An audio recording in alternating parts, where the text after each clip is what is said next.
Hi everyone. ఈరోజు ఈ వీడియోలో మనం కాస్ట్ సెంటర్ గురించి చెప్పుకోబోతున్నాం. కంట్రోలింగ్ మాడ్యూల్లో 6 కాంపోనెంట్స్ ఉంటాయని చెప్పుకున్నాను కదా లాస్ట్ వీడియోలో. అందులో మొట్టమొదటిది కాస్ట్ సెంటర్. కాస్ట్ సెంటర్ గురించి మనం ఎంఎం కోర్సులో భాగంగా ఖచ్చితంగా నేర్చుకోవాల్సిన అవసరం ఉంటుంది. ఎందుకంటే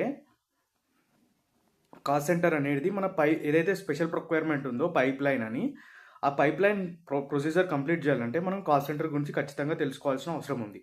అసలు కాస్ట్ సెంటర్ అంటే ఏంటి, అది ఎట్లా క్రియేట్ చేస్తారు, దాంట్లో పోస్టింగ్ ఎట్లా చేస్తారు అనేది ఈ వీడియోలో తెలుసుకుందాం.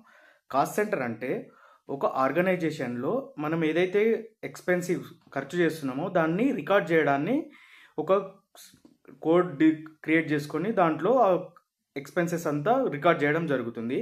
మీకు అర్థం అవ్వడం కోసం నేను ఒక ఎగ్జాంపుల్ చెప్తున్నాను. సేల్స్ డిపార్ట్మెంట్ ఉంటుంది. మనం సేల్స్ డిపార్ట్మెంట్ ఏదైతే ఫినిష్ గుడ్ మెటీరియల్ సిస్టంలో ఇన్ చేసుకున్నది ప్రొడక్షన్ అయింది, మళ్ళీ సేల్ చేసినప్పుడు సిస్టంలోకి వెళ్ళి అవుట్ అవుతుంది. కానీ మనము ఏదైనా ఒక ప్రోడక్ట్ను సేల్ చేయాలంటే దానికి ప్రమోషనల్ ఐటమ్స్ ఉంటాయి. ఇప్పుడు పిఓఎస్ఎం అని అంటారు. అలాంటి ప్రమోషనల్ ఐటమ్స్ని మనం ఇవ్వాల్సిన అవసరం ఉంటుంది డిస్ట్రిబ్యూటర్స్కి. మనం ఎక్కడైతే ప్రజెంట్ చేయాలనుకుంటున్నామో, ఇప్పుడు స్టోర్స్లోకి వెళ్తే మోడర్న్ ట్రేడ్స్, రిలయన్స్, మెట్రో ఇలాంటివి ఉంటాయి కదా, అలాంటి స్టోర్లోకి వెళ్ళినప్పుడు మనకు స్టాండ్స్ ఇలాంటివి, ఓచర్స్, మళ్ళా లోగోస్ ఇట్లాంటివి కనిపిస్తూ ఉంటాయి కదా ప్రొడక్ట్ రిలేటెడ్వి. అవి ప్రమోషనల్ మెటీరియల్స్ అంటారు. ఆ ప్రమోషనల్ మెటీరియల్స్ని మనము డిస్ట్రిబ్యూటర్స్కి ఫ్రీగా ఇస్తామన్నమాట. ఎందుకంటే వాళ్ళు మన ప్రొడక్ట్ని అక్కడ పెట్టి నీట్గా డిస్ప్లే పెట్టి అట్రాక్టివ్గా కొనే వాళ్ళకు అట్రాక్టివ్గా ఉండడానికి వాళ్ళు డిస్ప్లే చేస్తారు. యాక్చువల్లీ అవి అమ్మడానికి కాదు, జస్ట్ మన ప్రొడక్ట్ని అమ్మడానికి వాళ్ళు ఆ ఎక్స్ట్రా అనే పిఓఎస్ఎంని యూజ్ చేస్తారు. కాబట్టి మనము ఇవి ఒక థర్డ్ పార్టీ వెండర్ నుంచి కొనుక్కున్నాం అనుకోండి, మోస్ట్లీ థర్డ్ పార్టీ వెండర్కే ఇవ్వడం జరుగుతుంది. అలాంటివి ఇచ్చి అక్కడ నుంచి పర్చేజ్ చేస్తాం. పర్చేజ్ చేసినప్పుడు మనం సిస్టంలో జిఆర్ఎన్ చేసుకున్నప్పుడు మాత్రమే ఎక్కడి నుంచి అయితే పర్చేజ్ చేసినామో వాళ్ళకి డబ్బులు వెళ్తాయి. కాబట్టి మనకు సిస్టంలోకి వచ్చినాక మన సిస్టంలో నుంచి గిట్ట మనము డిస్ట్రిబ్యూటర్కి పంపించినప్పుడు అది సిస్టంలో నుంచి తీసివేయాల్సిన అవసరం ఉంటుంది. ఎందుకంటే లేకపోతే ఇన్వెంటరీ రిలేటెడ్ ఇష్యూస్ వస్తాయి. కాబట్టి సిస్టంలో నుంచి రిమూవ్ చేయాల్సిన అవసరం ఉంటుంది. ఏ డిస్ట్రిబ్యూటర్కి ఎంత ఇచ్చినాం, ఎట్లా ఇచ్చినాం అనేది మనం డాక్యుమెంట్ చేయలేం ఫినిష్డ్ గుడ్స్ లెక్క. కాబట్టి మనం కాస్ట్ సెంటర్లో పోస్ట్ చేయాల్సిన అవసరం ఉంటుంది. ఇప్పుడు సో అండ్ సో పిఓఎస్ఎమ్స్ నేను 100 పర్చేజ్ చేసినాను, ఒక 10 డిస్ట్రిబ్యూటర్స్కు 10గా డిస్ట్రిబ్యూట్ చేసినప్పుడు అప్పుడు మనము ఆ కాస్ట్ సెంటర్ను ఒక క్రియేట్ చేసి సేల్స్ రిలేటెడ్ ఒక కాస్ట్ సెంటర్ క్రియేట్ చేసి దాంట్లో ఈ కాస్ట్ సెంటర్ పోస్టింగ్ డిస్ట్రిబ్యూట్ చేసినప్పుడల్లా 10 అట్లా కాస్ట్ సెంటర్లో పోస్ట్ చేయాల్సిన అవసరం ఉంటుంది. ఏదైతే పిఓఎస్ఎం పోస్ట్ చేసినప్పుడు అమౌంట్ అనేది ఆ కాస్ట్ సెంటర్లో హిట్ అవుతుంది అనమాట. హిట్ అయినప్పుడు అదంతా వచ్చినప్పుడు ఏ మంత్లో ఎన్ని పిఓఎస్ఎమ్స్ డిస్ట్రిబ్యూట్ చేసినాము, ఏ ఇయర్లో ఎన్ని డిస్ట్రిబ్యూట్ చేసినాము అనేటివి ఆ కాస్ట్ సెంటర్లో రికార్డ్ అయ్యి అది ఆ రెస్పాన్సిబిలిటీ అనేది సేల్స్ డైరెక్టర్కి లేకపోతే సేల్స్ రిలేటెడ్ పర్సన్స్కి వెళ్తుందనమాట. అది అక్కడ నుంచి క్రాస్ చార్జ్ చేయడానికి లేదంటే ఇంకేదైనా చేయడానికి ఆర్గనైజేషన్లో ఉపయోగపడుతుంది. అందుకోసం మనం ఖచ్చితంగా కాస్ట్ సెంటర్ గురించి నేర్చుకోవాల్సిన అవసరం ఉంటుంది. ఆ కాస్ట్ సెంటర్ పోస్టింగ్ ఎలా చేయాలి అనేది చూపిస్తాను నేను ఈ వీడియోలో. ఈ వీడియో చూడడానికంటే ముందు ఈ వీడియో చేయాలంటే మీరు ఒక 4 cost centre related error solve చేయాల్సిన అవసరం ఉంటుంది. ఆల్రెడీ ఆ వీడియోస్ నేను చేస్తున్నాను కాబట్టి అవి నేను డిస్క్రిప్షన్లో లింక్లో ఇస్తాను, అక్కడ నుంచి అయినా చూసుకోవచ్చు. లేదంటే మీకు వీడియో రన్నింగ్ అవుతున్నప్పుడు ఎర్రర్ 1, ఎర్రర్ 2 అట్లా ఐకార్డ్స్లో పెడతాను, అక్కడ నుంచి కూడా నేర్చుకోవచ్చు.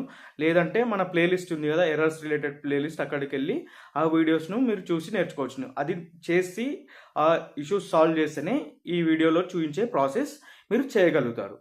కాబట్టి వీడియోలోకి వెళ్ళే కంటే ముందు ఇలాంటి వీడియోస్ మీకోసం నేను తెస్తున్నాను కాబట్టి ఛానల్ను సబ్స్క్రైబ్ చేసుకోండి, లైక్ చేయండి, వీడియోస్ని ఖచ్చితంగా కామెంట్స్ చేస్తూ ఉండండి. వీడియోస్ కింద మీకు ఇలాంటి వీడియోస్ మీకు యూజ్ అవుతాయా, అవుతలేదా, లేకపోతే నేను చెప్పే విధానం అర్థమవుతుందా లేదా అనేది మీరు కామెంట్ చేస్తే నాకు అర్థమవుతుంది. కాబట్టి నేను దాని అనుగుణంగా నేను వీడియోస్ చేయడం జరుగుతుంది. లేదంటే మీకు అర్థం అవ్వట్లేదంటే నేను ఏదైనా మీకు చెప్పే ప్రాసెస్ను చేంజ్ చేయడం జరుగుతుంది అనమాట.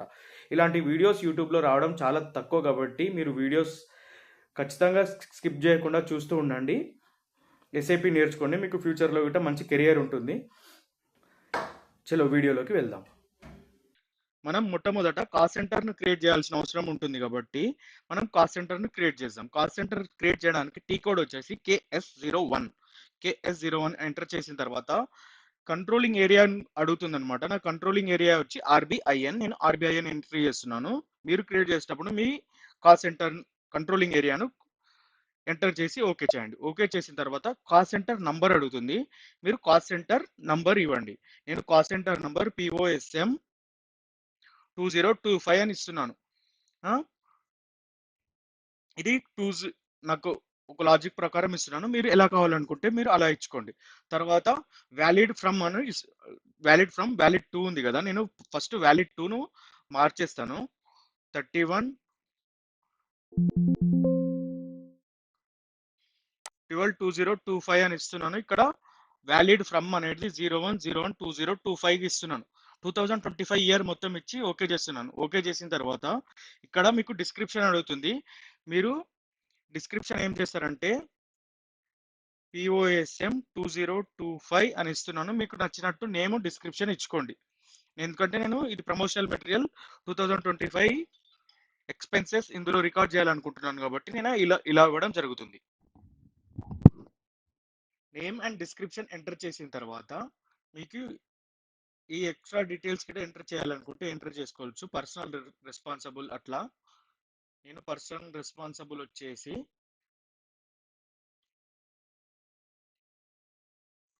సేల్స్ మేనేజర్ అని ఇస్తున్నాను. ఎందుకంటే ఇది సేల్స్ కి సంబంధించింది కాబట్టి. డిపార్ట్మెంట్ వచ్చేసి గిట్ట సేల్స్ అని ఇస్తున్నాను.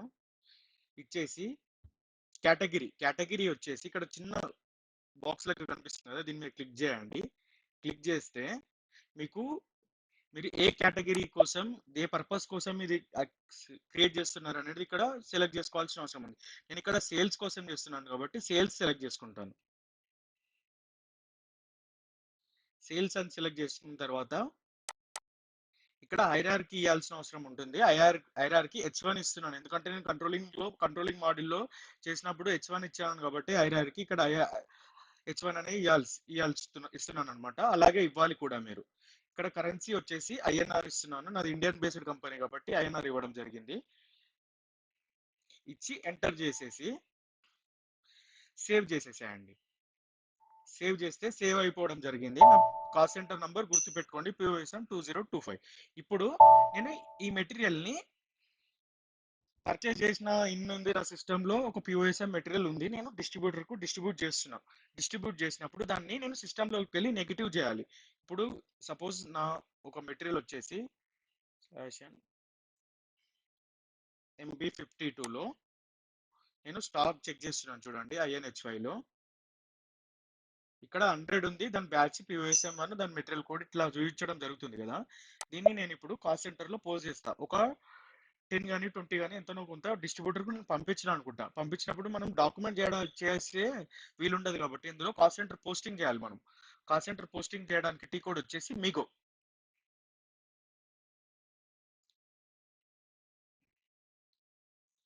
నేను ఇక్కడ మీగో ఎంటర్ చేసేసి ఇక్కడ ఫస్ట్ బాక్స్ ఏదైతే ఉందో గూడ్స్ ఇష్యూ సెలెక్ట్ చేసుకోండి. ఇక్కడ R10 అదర్ సెలెక్ట్ చేసుకోండి. ఈ మూవ్మెంట్ టైప్ ఏదైతే ఉందో 201 కాస్ట్ సెంటర్ కు మూవ్మెంట్ టైప్ ఏంటి 201 ఎంటర్ చేసిన తర్వాత మీరు ఇక్కడ ఎడర్ టెక్స్ట్ ఉందనుకోండి, ఏ డిస్ట్రిబ్యూటర్ పంపించినారో అట్లాంటివి ఎంటర్ చేసుకోవాలనుకుంటే ఎంటర్ చేసుకోవచ్చు. నేను మెట్రోకి పంపించాను అనుకుంటున్నాను ఒకటే అని అనుకున్నాను, ఎంటర్ చేస్తున్నాను. ఏ డేట్ లో పంపించాను అలాంటివి కావాల్సుకుంటే మీరు ఇక్కడ ఎంటర్ చేసుకోవచ్చు. ఇప్పుడు నేను మెటీరియల్ నంబర్ ఎంటర్ చేస్తాను. ఇక్కడ షార్ట్ డిస్క్రిప్షన్ లో 200000231 అని ఉంది. మెటీరియల్ నంబర్ 2000231 ఎంటర్ చేసేసి ఇక్కడ క్వాంటిటీ 10 పంపించాను అనుకుందాం. స్టోరేజ్ లొకేషన్ ఎందులో ఉంది, RBFG లో ఉంది. స్టోరేజ్ లొకేషన్ RBFG అని ఎంటర్ చేస్తున్నాను. కాల్ సెంటర్ నంబర్ నేను ఏం చేసినాను, క్రియేట్ POSM 2025 అని క్రియేట్ చేసినాను. తర్వాత ఎంటర్ చేస్తున్నాను. ఎంటర్ చేసేసి ప్లాంట్ ఇక్కడ ఎన్ని ప్లాంట్స్ ఉందో అన్ని ప్లాంట్స్ చూపించడం జరుగుతుంది. నేను హైదరాబాద్ ప్లాంట్ లో ఉంది కాబట్టి హైదరాబాద్ ప్లాంట్ అని సెలెక్ట్ చేసుకోవడం జరుగుతుంది. చేసుకున్న తర్వాత దీనికి బ్యాచ్ మేనేజ్మెంట్ ఉంది కదా, బ్యాచ్ గిట్ ఎంటర్ చేయండి. ఇక్కడ బ్యాచ్ కనిపిస్తుంది కదా, POSM 1 అని ఎంటర్ చేస్తున్నాను. బ్యాచ్ మేనేజ్మెంట్ లేకపోతే బ్యాచ్ ఎంటర్ చేయాల్సిన అవసరం ఉండదండి. ఎంటర్ చేసిన తర్వాత చెక్ మీద క్లిక్ చేసేసి ఏం ఎర్రర్ రావడం లేదు చూడండి. ఇప్పుడు పోస్ట్ మీద క్లిక్ చేస్తున్నాను. పోస్ట్ మీద క్లిక్ చేస్తే నంబర్ వచ్చేసింది చూడండి. ఇప్పుడు నాకు ఏం ఎర్రర్స్ రాలేదు. యాక్చువల్గా మీరు ఫస్ట్ టైం చేస్తే ఎర్రర్స్ వస్తాయి. నేను ఏదైతే లాస్ట్ 4 వీడియోస్ ఎర్రర్స్ అన్నానో అవన్నీ చూసి మీరు ఆ ఎర్రర్ సాల్వ్ చేసుకోవచ్చు. ఇక్కడ ఓకే చేసేసి ఇది సిస్టమ్ లో ఎట్లా రికార్డ్ అవుతుంది అనేది చూద్దాం. టీ కోడ్ వచ్చేసి మూమెంట్ టైప్స్ ఎందులో రికార్డ్ అయితే MB51 లో రికార్డ్ అవుతుంది. MB51 అని ఎంటర్ చేస్తున్నాను. ఎంటర్ చేసిన తర్వాత material number, plant, movement type ఇచ్చేసి లేఅవుట్ మీకు కావాల్సుకుంటే లేఅవుట్, డేట్స్ ఇలాంటివన్నీ సెలెక్ట్ చేసుకొని ఎగ్జిక్యూట్ చేయండి. ఎగ్జిక్యూట్ చేస్తే ఇక్కడ చూడండి నంబర్ వచ్చేసింది. ఇక్కడ నెగిటివ్ అయిపోయింది 10 క్వాంటిటీ. మెట్రోకి వెళ్ళినట్టు ఇక్కడ చూపిస్తుంది. మెటీరియల్ నంబర్, పిఓఎస్ఎం ఇలా చూపించడం జరుగుతుంది అనమాట. ఇది ఇప్పుడు ఇన్వెంటరీ చెక్ చేద్దాం. ఇన్వెంటరీ చెక్ చేయడం కోసం ఏముంది, టీ కోడ్ MB52 లేకపోతే MMBE. ఇక్కడ చూడండి 10 ఉంది కదా, మీరు బ్యాక్ వచ్చేసి మళ్ళీ ఎగ్జిక్యూట్ చేస్తే 90గా మారిపోయింది. చూడండి స్టాక్ ఇక్కడ రెడ్యూస్ అయిపోవడం జరిగింది. ఇది ఫ్రెండ్స్ కాస్ట్ సెంటర్ క్రియేట్ చేసి కాస్ట్ సెంటర్ పోస్ట్ చేసే ప్రాసెస్ అన్నమాట. ఇలాంటి వీడియోస్ కోసం మీరు ఖచ్చితంగా ఛానల్ సబ్స్క్రైబ్ చేసుకోండి, వీడియోస్ని లైక్ చేయండి, మీ ఫ్రెండ్స్తో షేర్ చేస్తూ ఉండండి, నోటిఫికేషన్ ఆన్లో పెట్టుకోండి. Thanks for watching.